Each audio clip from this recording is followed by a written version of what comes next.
अस्सलाम वालेकुम, ईद मुबारक सबको। सबसे पहले तो मेरी तरफ़ से कैसे हैं आप सब और ईद कैसी गुज़री आप सब की। यकीनन कुछ लोगों की तो बोरिंग ही गुज़री होगी, सो के गुज़री होगी कुछ की, और मे भी कुछ की अच्छी गुज़री हो।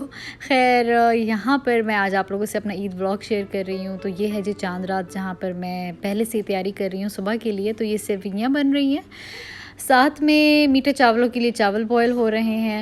ये जो आपको कोरमा सा नज़र आ रहा है लैम्ब का, इसकी बनने वाली है। पहले मैं सोच रही थी बिरयानी बनाऊंगी, फिर मैंने सिंपल चावल ही बनाए। और यहाँ पर बन रहा है जी मुस्तफ़ा के लिए मैं खिचड़ी बना रही हूँ। ये चारों चूल्हों पे मैंने चारों चीज़ें रखी हुई हैं। चांद रात वाले दिन ये मुस्तफ़ा सो रहा था तो अच्छा टाइम था मेरे पास ये काम करने के लिए, क्योंकि इसके बाद तो बड़ा बुरा हो गया हमारे साथ, वो मैं आपको बाद में बताऊंगी। तो खैर ये है जी नेक्स्ट डे मैं मसाला लगा रही हूँ चिकन को, और थोड़ी बाहर वाली जगह साफ़ कर रही हूँ क्योंकि मेहमानों वगैरह ने आना था इंशाल्लाह शाम के टाइम पे, और ग्रिल वगैरह मैंने साफ़ की। ये ईद वाला दिन है, तो ईद वाला दिन भी हमारा ऐसे ही गुजरा है।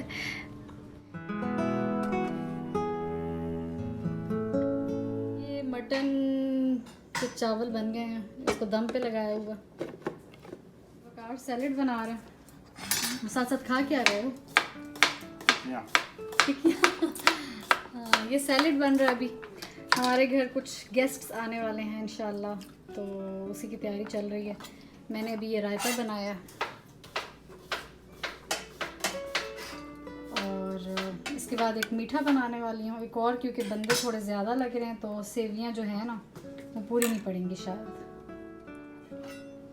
मैं बस इजी नहीं मांगनी है, ठीक है? क्या नहीं मांगना? इजी नहीं मांगनी, बाकी हेल्प कर देते हैं, ठीक है? हाँ, तुम हेल्प ना करो पर मुझे ईदी लाजमी देना।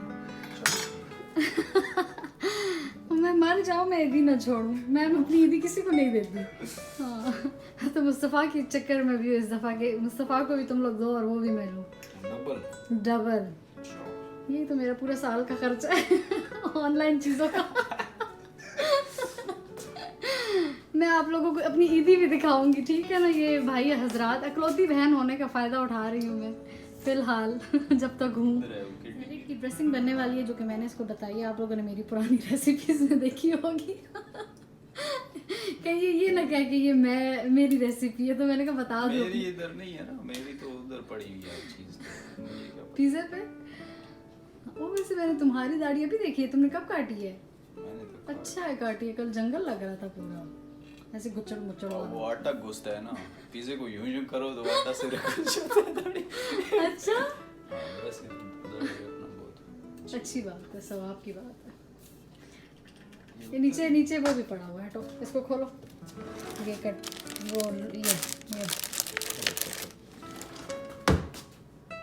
ये कोई 1 साल बाद बेचारा मेरे साथ किचन में आया, एक एक चीज़ बतानी पड़ रही है। यहाँ पे ये खोलो, वहाँ पे ये करो, यूँ करो।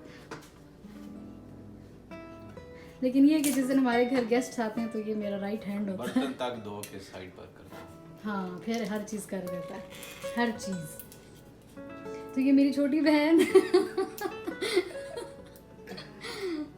तुम्हारी बड़ी बहन, क्योंकि तुम्हारी अभी तक दाढ़ी नहीं आई है। वो कभी भी नहीं आनी। चलें जी, अब इसको हम क्या करेंगे, ऑलिव ऑयल को इसके ऊपर छिड़केंगे, स्प्रिंकल करेंगे। हमारा किचन बहुत मेसी है क्योंकि हम लोग बहुत ही ज़्यादा काम कर रहे हैं, तो इसीलिए प्लीज़ इग्नोर दैट। एंड पे हम साफ कर देंगे। अच्छा हाँ, इसके ऊपर इसने ये भी डाल दिए, ये किडनी बीन्स थोड़ी सी डाल, थोड़ा ऊंचा बोलो। किडनी बीन्स डाल दें ऊपर, और फिर बंद करके झटके दें। ये तुम ही कर सकते हो। तो उसको फ्रिज में रख दें।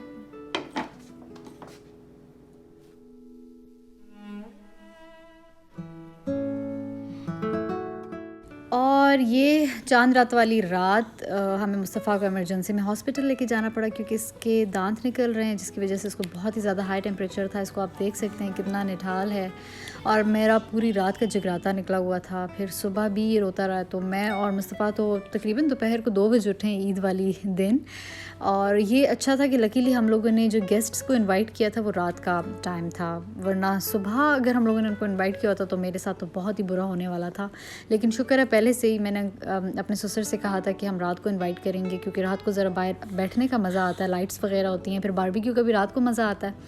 तो वो हम लोगों ने रात का डिसाइड कर लिया था, जिसकी वजह से इसको भी रेस्ट करने का टाइम मिल गया था, मुझे भी, क्योंकि ज़ाहिर बात है इस हालत में तो बच्चे बहुत ही ज़्यादा चिड़चिड़े होते हैं। तो वही चल रहा है इसका। अब आप देख सकते हैं इसको कितना निढाल है, इसकी आंखें, और बहुत ही बेचारा ख़राब था। लेकिन ये था कि सोने के बाद शाम को फिर ये फ़्रेश हो गया था। खैर अब बारी आती है मेरी। मैं एक ड्रेस सेलेक्ट कर रही हूँ, ब्लैक कलर का ड्रेस है ये ड्रेस मैंने आगा नूर से लिया था और ऑलरेडी मैं 3-4 दफ़ा पहन भी चुकी हूँ। तो बस आज भी मेरा ये दिल था कि मैं ईद वाले दिन भी यही पहनूँ, तो बस मैं यही पहन रही हूँ। मेरा फेवरेट ड्रेस है, बहुत ही लाइट सा, सिर्फ गले पे काम है। और ये है जी कुछ चीज़ें जो अभी मैं पहनने वाली हूँ, इयररिंग्स, ब्रेसलेट, फिर साथ में गोल्ड की बैंगल्स दोनों, और एक घड़ी।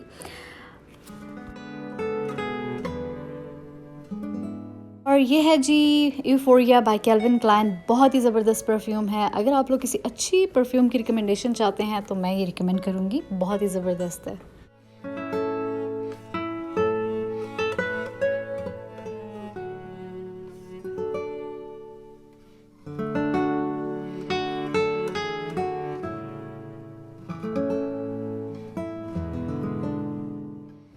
मेकअप मैंने बहुत ही लाइट सा किया है। मार्क जेकब्स का ये फाउंडेशन मैंने यूज़ किया, शेमलेस लाइट शेड, और बहुत ही लाइट है। प्रेस पाउडर मैं यूज़ कर रही हूँ एल्फ का, बिल्कुल भी नज़र नहीं आता स्किन पे, इतना लाइट है ये, आप मेरी स्किन देख सकते हैं।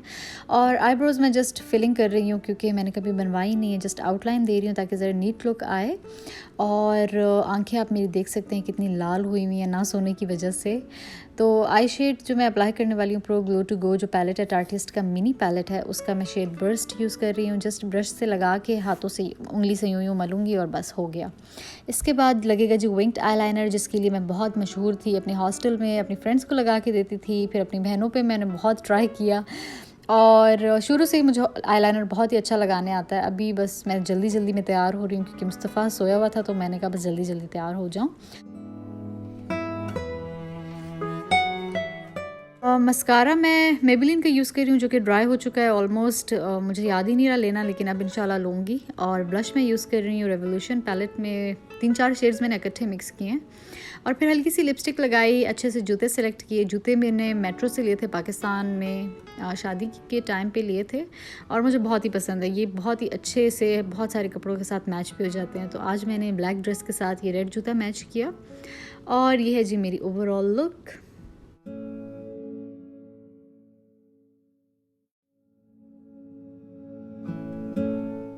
बारबेक्यू तैयार हो रहा है, अभी वकार ही कर रहा है। ग्रिलिंग मुझसे बिल्कुल भी नहीं होती, तो हमेशा ग्रिल वगैरह यही करता होता है जब भी कोई गेस्ट्स हों या कोई भी ऐसा इवेंट हो। और मैं मुस्तफ़ा को लेकर आ गई थी बाहर क्योंकि अब वो जाग चुका था, और उसको अब मैं दलिया वगैरह खिला रही हूँ, जो भी उसका है। मूड उसका माशाल्लाह सेट है फ़िलहाल तो, और बुखार भी उसका उतरा हुआ था।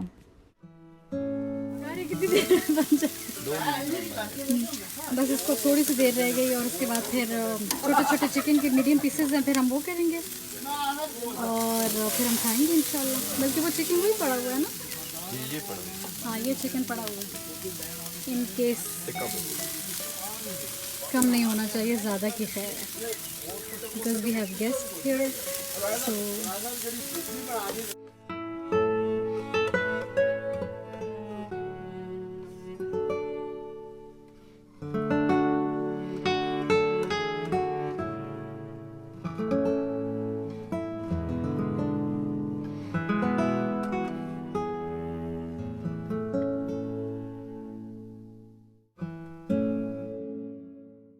को मैंने सेवइयाँ बनाई थी जो कि सुबह हम लोगों ने खा ली थी क्योंकि गेस्ट ने तो शाम को आना था, तो उनके लिए मैंने ये एक और डेजर्ट बनाया, बहुत ही मज़े का है, बिस्किट्स वाला ही है, और ऊपर पाइनएप्पल और डिफरेंट फ्रूट्स।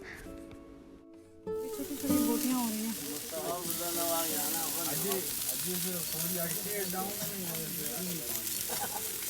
वो लगा के दे ना, वो हट गया इसका।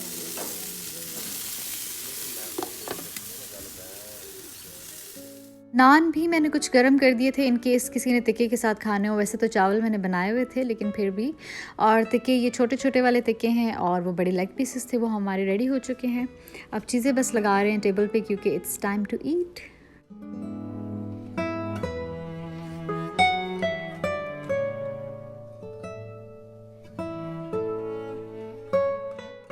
और ये मीठा चावल कुछ रंग बिरंगे से डिफरेंट ड्राई फ्रूट्स वाले ये भी थे, और साथ में ये इसमें मैंने जूस बनाया हुआ है, मिंट है, लाइम है, रूह अफ़ज़ा है, बहुत ही मज़े का बना था।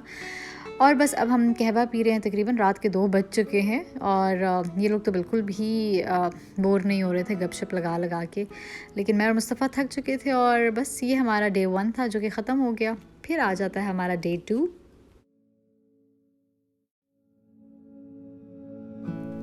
ये है जी आज ईद का दूसरा दिन, और मेहंदी में लाई थी, लेकिन पहले दिन तो मैं इतनी डिस्टर्ब थी जो कि मैंने आप लोगों को बता दिया है, तो टाइम ही नहीं मिल सका कि ये लगा सकूं। तो अभी मेरा दिल है लगाऊं। तो ये वाली ब्राउन है और ये वाली ब्लैक है, तो देखते हैं कैसे लगती है। और मैं मेरे ख्याल से दोनों को कंबाइन करके लगाने वाली हूँ। तो बचपन से ही मुझे मेहंदी लगाने का बहुत ही ज़्यादा शौक़ है, हद से ज़्यादा। और फिर बहनों पे लगाना सीखी है, उनको मैं कहती थी प्लीज़ मुझे लगाने दो, मैं मतलब उनके हाथों पे, तो वो लगाने देती थी, छोटी थी मुझसे। तो इस तरह करते करते अच्छी अच्छी मेहंदी लगाना फिर मुझे आ गई फ़ाइनली। और फिर बड़ी रौनक होती थी हमारे घर चांद रात वाली रात। बहुत सारे लोग आते थे मेहंदी लगवाने के लिए, फ्रेंड्स आती थी, फिर कज़न्स वग़ैरह, और इस तरह बहुत ही मज़ा आता था। लेकिन अब मैं मिस करती हूँ उस सारे टाइम को। फिर दूसरा हमारा बहनों वाला घर था, तो जहाँ पे लड़कियाँ ज़्यादा होती हैं वहाँ पे तो वैसे ही बहुत ही ज़्यादा मज़ा होता है, गपशप और वो सारा तैयारियाँ, पता लग रहा होता था कि हाँ बाकी ईद है। तो लड़के थोड़े बोरिंग होते हैं मेरे ख़्याल से, तो लड़कियाँ माशाल्लाह से जहाँ पे भी होती हैं वहाँ पे बहुत ही रौनक होती है। तो ये अर्क सा ही था, बस थोड़ी देर में मैंने इसको उतार दिया, और कलर ये देखें जी अब उतरने के बाद बिल्कुल वैसा ही है जैसे लगे हुए लग रहा था, इतना ही डार्क और बहुत ही ज़्यादा खूबसूरत लग रहा है मुझे तो, और मुस्तफ़ा को भी। वो देख रहा है कि ये क्या टैटू सा लगा हुआ है, वो हटाने की कोशिश कर रहा है।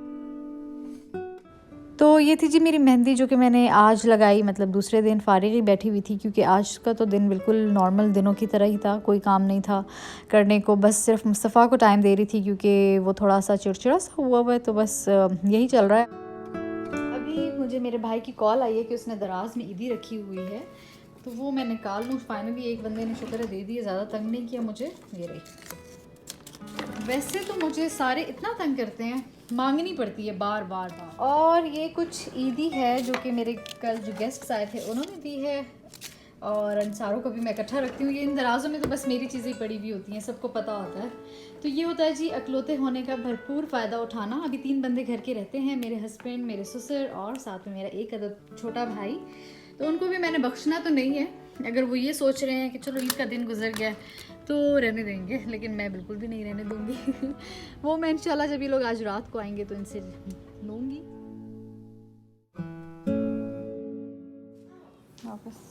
एक्सक्यूज मी, काफ़ी देर से हम आपके पीछे पड़े हुए हैं, क्या जान छुड़ाने की कोशिश चल रही है। किधर चल रही है? ये इस क्या कुछ चाहिए? होता नहीं है। ये ले लो, ये ले लो, ये नहीं, उधर उधर उधर उधर देखिए, टूटी किधर? हुई उंगली से मैं आपसे कुछ मांग रही हूँ। ये क्या चाहिए? मैं काफ़ी देर से आपको कह रही हूँ। खाली है। खाली नहीं है वो क्या है। 1-1 रुपए। चलें जी, ईदी ईदी दे देंगे, मुझे और मुस्तफ़ा दोनों को देनी है। क्या याद करोगी? ऐसे। बहुत है। अब और कितने चाहिए? नहीं वैसे आपने ज़्यादा नहीं दे दी। चलो थैंक यू सो मच। बच्चे की ज्यादा है, तुम्हारी कम है। मुस्तफ़ा मज़े हो गए आज तो, मज़े। टूटी हुई उंगली से मांग रही हूँ। ये था जी मेरा ईद का व्लॉग। आई होप आप लोगों को अच्छा लगा होगा। वैसे मुस्तफ़ा की जिस तरह की तबीयत थी तो मुझे लग रहा था कि मैं शायद व्लॉग ना बना सकूं, लेकिन अल्लाह का शुक्र है वो थोड़ा बेटर फील कर रहा था, इस वजह से मैं ख़ुद भी तैयार हो गई। फिर अगर गेस्ट्स ने हमारे घर ना आना होता तो मैं बिल्कुल भी तैयार ना होती, और ना ही मैं आप लोगों के साथ ये सब कुछ शेयर करती। डेफिनेटली गेस्ट आ रहे थे तो मैंने सोचा नहीं इतनी गंदे गुलिये में तो अच्छी बात नहीं है ना, थोड़ा तैयार हुआ जाए। तो वो फिर मैं तैयार श्यार हुई, अच्छी सी वीडियो बनाई, बाकी खाने वगैरह की तो मैंने आप लोग के साथ शेयर की। अभी मैंने सोचा मेल ले लूँ, बारिश हो रही है, और आप लोगों के साथ इजाज़त चाहती हूँ जी। अल्लाह हाफ़िज़, अपना ख्याल रखिएगा। Happy Eid to everybody. अब मिलेंगे इंशाल्लाह फिर। मेल नहीं आई हुई, एक और अच्छे से मज़े के व्लॉग के साथ। अल्लाह हाफ़िज़।